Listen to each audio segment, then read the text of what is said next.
Well, first of all, it's the end of an era. And I think for many people, it's the example that she laid down to so many people. It's that selfless duty, that service, humility, grace, and loyalty to everyone. But I think one thing that is really important to realise that a family has lost a mother, a grandmother, a great-grandmother. And of course all our thoughts and prayers must go to the royal family as well. But I think in some it's an end of an era, but of course it's the start of a new era as well. Now, the longest reigning British monarch, even just saying it makes you sort of realise the dedication of the Queen to a life of public service. What did you make of that commitment to that role? Well, I think as an ex-soldier, like a lot of veterans, I swore an oath of allegiance to Her Majesty. For me, it was back in 1981. And she was my Commander-in-Chief. And I met her a number of times in different scenarios, in different events. And what always struck me, how interested she was in people. She made people feel very at ease, very relaxed. And she always, I felt, made people feel valued. And that sort of feeling of was always very strong. And I always used to go away from having met her sort of uplifted. And that's what I will take away in terms of sort of my memories. We used to talk about a lot of things. Always what struck me was her wisdom, but her knowledge. All very knowledgeable about, for me it was about the Middle East. We would talk about the Middle East. And I remember once we were talking about Scotland. Her face would light up because my family lived very close to Balmoral, and obviously Scotland was very important to her as it is to me. And she had a wonderful sense of humour and also twinkle in her eye. And when you got onto something that she was really interested in or knew a lot about, you could see that. But it was the way that she made people feel valued and relaxed was amazing. And are you able to share any of those sort of personal moments? I appreciate not everybody would like to sort of do that at this time, but any memories of particular interactions that stick in your mind?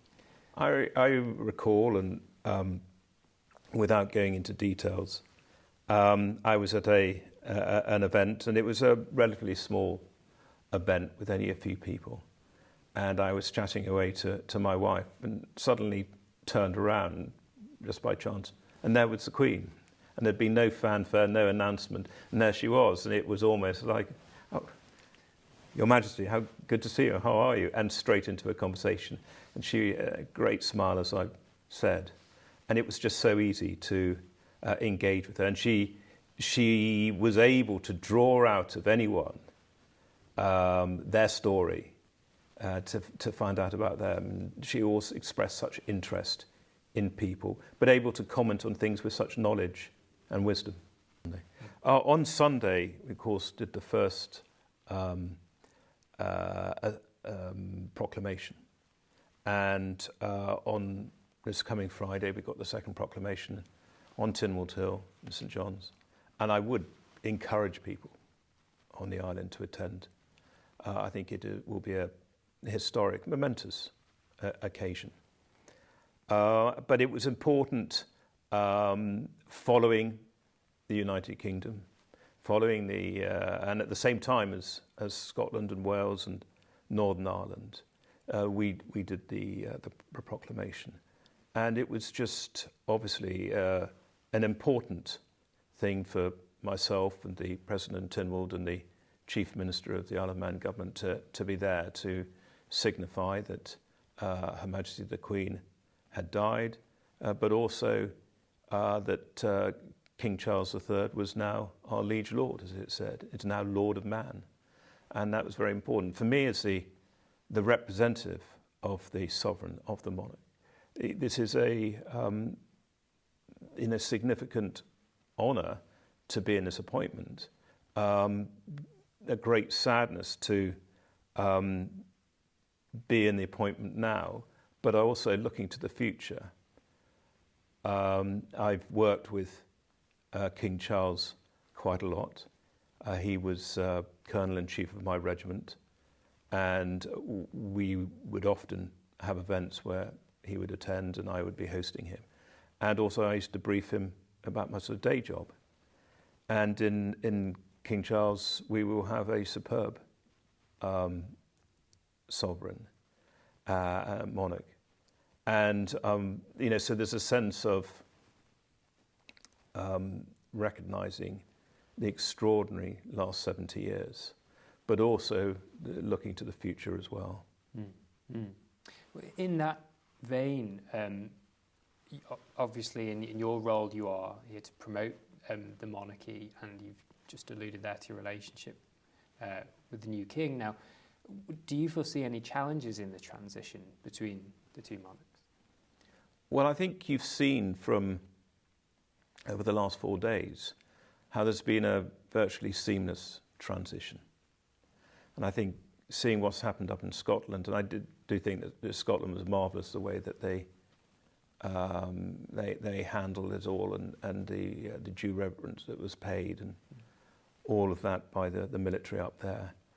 And I think you see in a sort of a natural, seamless transition, which was, and you saw the Privy Council and the accession proclamation, and then you see 24 hours later, you see that in around the United Kingdom and then across the Commonwealth. And I think that, whilst it's one of those things that has had to be planned, you don't want it to happen, but it will happen. And whilst there's lots of things still going on in terms of the planning, I think what we're seeing at London at the moment, is the natural process of things sort of running through. And I think on the island, the proclamation on Friday, will be the sort of the final moment when we recognise that we have a new Lord of Mann. There will be opportunities for everyone to be able to attend services of remembrance and thanksgiving on the island. And then, of course, on Monday, we have the funeral. And I hope that people will be able to watch it on television or however. Because it's an extraordinary occasion. And it's a very, very sad occasion. But it's something that one would want to be involved with. One would want to be to feel that you're taking part in some way. Well, I would like to ask you then. We're assuming in your role as the Lieutenant Governor, you'll be present on Monday. Is that correct? The intention is I go to your funeral. And I tend to go on the lying in state as well, and to pay my final respects to Her Majesty the Queen. Because again, I'm representing the island, I'm representing the people of the Isle of Man, and I wish to do that on their behalf. Because I think the island has a great relationship with the royal family, but particularly with Her Majesty. She visited the island 5 times, and she presided at the Tynwald on Tynwald Day, twice. And I've seen this year the 70th, her 70th anniversary, the Platinum Jubilee. How much people think of her by the number of events that have been going on, by the various activities that have been done to recognise the Jubilee. And I think I know because I've spoken to people that are so sad about her passing, and they've been able to pay their respects in various ways. We got books of condolences, and I think that connection between the royal family, specific Her Majesty the Queen, but also His Majesty the King, is very strong with the island. And I hope that in due course that His Majesty the King will come and visit the island for us to be able to, in person, pay our respects to him.